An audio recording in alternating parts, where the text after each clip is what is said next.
Hey everyone, welcome to another episode of Scott's RPG Reviews. It's been a while since I've done one, but a new book came in this last week and I wanted to talk about it.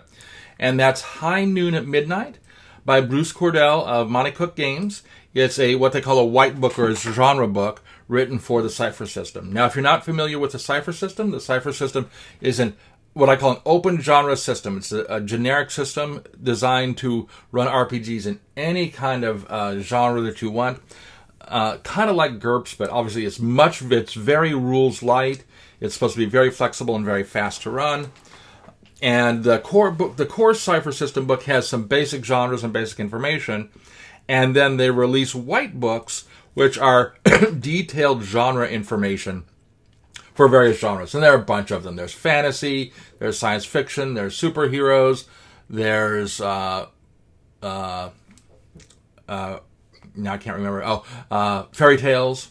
There's horror. There's a bunch of them. There's a whole bunch of them that came out. There's the Rust one, which is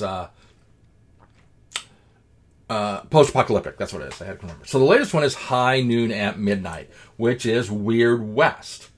One of my favorite genres, by the way. I'm a huge Wild Wild West television series fan with Robert Conrad, and I love the genre. So I want to talk about this book, what I liked about it, what I didn't like about it, and kind of my general recommendations. It's a hardcover book, 224 pages long. Seems to be a little bit heavier than most of the genre books. I didn't have another one handy here to compare it to, but it feels a little bit heavier.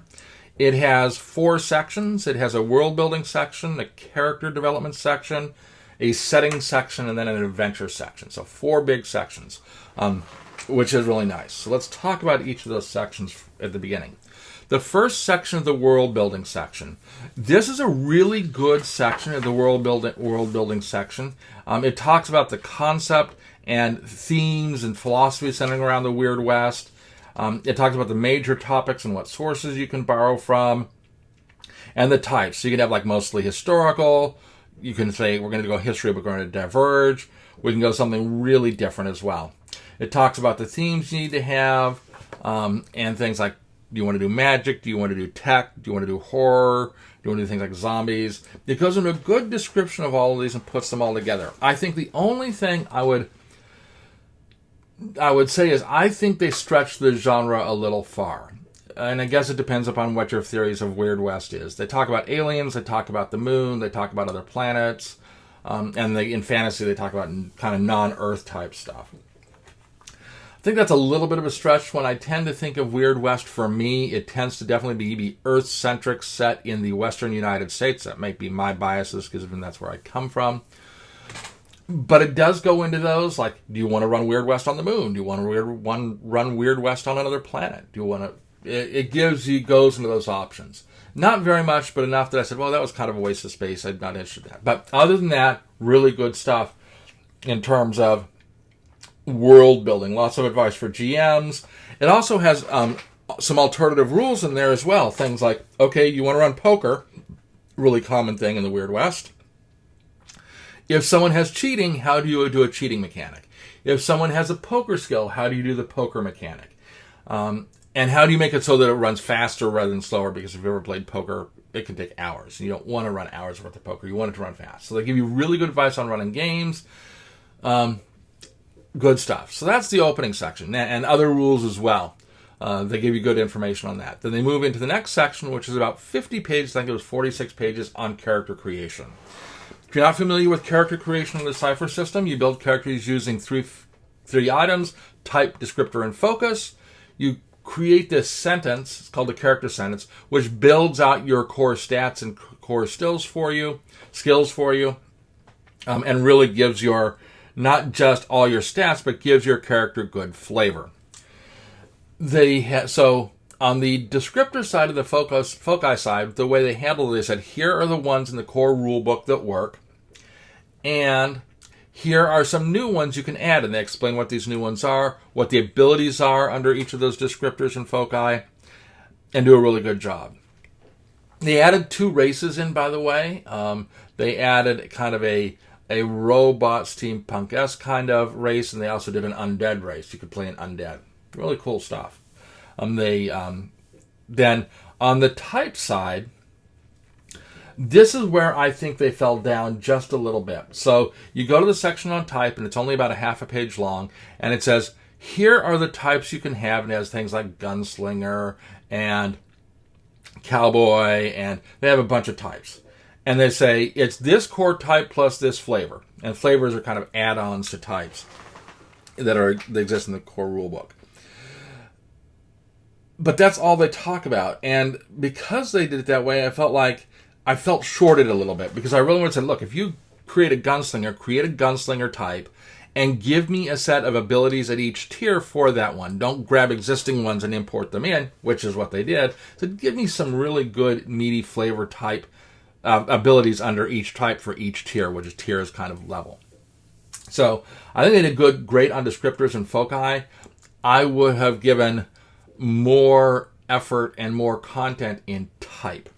Now, I think the reason why I tend to think of that is when you talk to Monte Cook Games people about characters, they say, look, you don't have classes. You have type, descriptor, and focus, and that describes the character. And type is just one piece of that character and its development.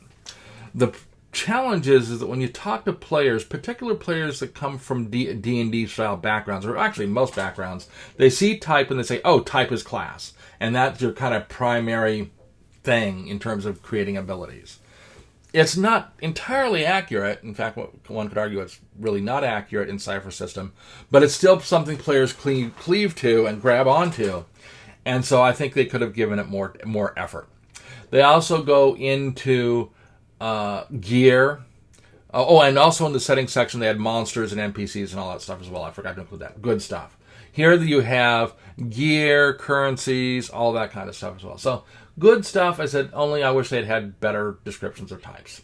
Then you get into the next section, chapter 3, which is settings.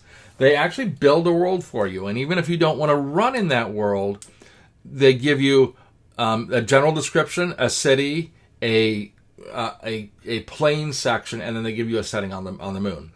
So they give you here's all the components that make up a setting. So even if you don't want to run on it, which I'm planning to, you can use it as an example of how to build a setting. And then the last section are the adventures. And I have to say, this is where I was really impressed. Normally when you see these settings books, some of them don't have any adventures at all in them. Some of them will have like 1 or 2 or maybe 3. In this one, there are 5 total adventures. Really impressive. They have 3 what they call full adventures designed for multi-session, typical RPG play. And they have 2 Cypher shorts, which are adventures which are designed to be run in 1 3-hour block at a convention. So they had there.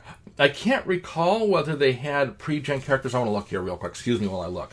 Whether they had pre-gen characters for them or not. Let me look here.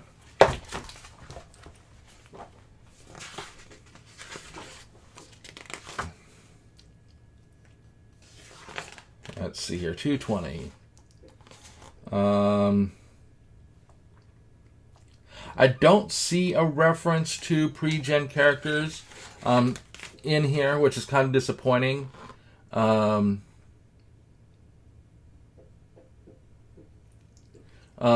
they do have a download where they might be in the download. I didn't look there and see. So the adventures are great. The adventures are good. The fact that they don't have pre-gens is a little bit is neither here nor there for the most part. So if you want to test out the genre, you have everything you need there to run.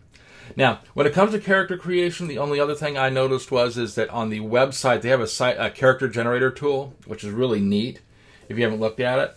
But the Weird West stuff is not there yet. The High Noon is not there yet. It might be there by the time this video comes out. Who knows?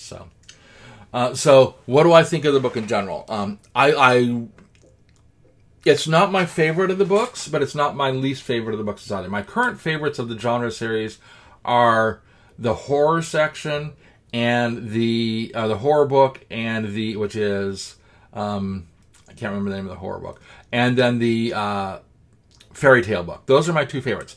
And it's interesting because it's not particularly because those are my favorite genres. I think those 2 books do some discussion that you don't see typically in a genre book. In the fairy tale book, there's a big, long discussion about psychology of characters and also psychology of players and people who have alternative issues. And then in the horror book, there's a big discussion about what horror is, how you build horror, all that kind of stuff. So, but this definitely ranks up there probably in my top 3 or 4 at this point. So that is it. I think it runs about $50 or $60 these days. Definitely worth buying. So that's High Noon at Midnight by Bruce Cordell from Monte Cook Games. And we will see you in my next episode.